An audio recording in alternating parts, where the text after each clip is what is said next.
Hello guys, welcome to my next YouTube tutorial of data structures. So today I'm going to tell you how we can sort the array using bubble sort technique. So for that let's start our Turbo C++ application. So let me tell you what bubble sort is.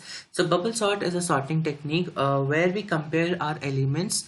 If like for example, if we compare our first and second elements of an array, so if the first element is greater than the second element, then the elements are swapped, otherwise no swapping takes place. Same goes with the other elements. So let me show you how we can execute this program. So for that I'll open my file. I have already created a file with name bs.c. The extension of our file is .c, as it is a C program. So now you can see here, this is our bubble sort program. I have already written the program. I'm just gonna explain you the program and then I'll show you the output also. So let's start with the explanation part. So first of all, we have included the two basic header files, that is stdio.h and conio.h, as you can see. Now here you can see the void bubble. So void bubble is our global function. So we'll be writing the body for this function later after the main function. So what are the two parameters that I have passed here is int a, a is your array, and int n is the array size. Okay. Now void mains, from here our main program starts. So first of all, the declaration part, you can see here I have declared some variables and an array of data type int. So array is of size 10 of data type int, and the two variables, that is n and I is for your for loop and n is for array size. Now you can see here, now we are using CLRS here, which is used to clear the output screen each and every time. So now you can see here the printf function, which is used to print the data onto the output screen. So here I have written in the double quotes what it will show on the output screen is enter the size of array. So the user will enter the array size. It should be between 1 and 10. So here we know the size between it should be between 1 and 10. So let's assume that user has taken the array of size 5. So now this particular 5 will be scanned by the computer using ampersand and %d, as it is an integer. So now again we are using printf functions. So it will ask the user to enter the array elements according to the array size, and the user will enter the elements. Okay, so how it will read those elements is it will use the for loop. So I is equal to 0, I is less than n, and I plus plus. So here we are reading, you can see here scanf %d ampersand a of I. So it will start from I of 0. It will be I less than n. So n is 5. So I less than 5 means 4. So the maximum value of I will be 4. So unless and until the value of I is 4, it will execute. After, when again it will increment and the value of I becomes 5, it will come out of this for loop, means it has read all the inputs from the user.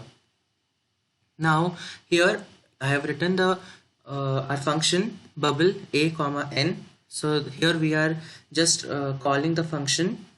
So now again I am printing array after sorting. So after sorting, again it has to print. So again for that printing, we are going to use the for loop. I is equal to 0, I is less than n, and I plus plus. So same condition here. I is less than n means I is less than 5, that is 4. So unless and until I value becomes 4, it will continue printing the elements. Now get ch, it will come out of this program, and main program finishes here. So from here you can see I'm writing the body for a void bubble, means a bubble function. For a bubble function I'm writing the body. So the parameters are int a and int n. So you can see here I have called this particular function. So here this function will be called and executed here, and after that this array after sorting will be printed.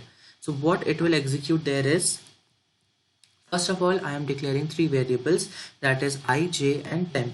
So I is for the outer loop, j is for the inner loop, and temp is for exchanging your variables.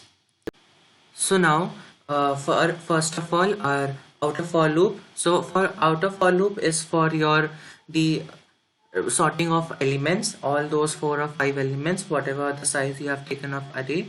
And now comes in your outer loop the inner loop, that is j is equal to 0, j is less than n minus 1, and j plus plus. So here the inner loop is for the passes. So outer loop is for the elements and inner loop is for the passes. So for in our inner loop, if condition, so what our if condition says is that if a of j, means a of j, the first element, is greater than a of j plus 1, the next element, then what it should do is it should exchange, it should swap. So temp is equal to a of j is equal to a of j plus 1, and a of j plus 1 is equal to temp. So here your swapping will take place if your first element and the second element, when we compare, so if when your first element is greater than the second element, then the swapping will take place, otherwise the swapping will not take place. So now here we close our if condition, for loop, and inner for loop and outer for loop, and then our bubble function. So this was all about your bubble sorting. So let me show you how we can run this program. So let's run this program. So there are no errors. So you can see here directly it is executing the program. So it is asking to enter the size of an array. So I'll enter the size of an array as 5. So I'll give the array elements. So that is 23, 45, 2, then 22, and then 67.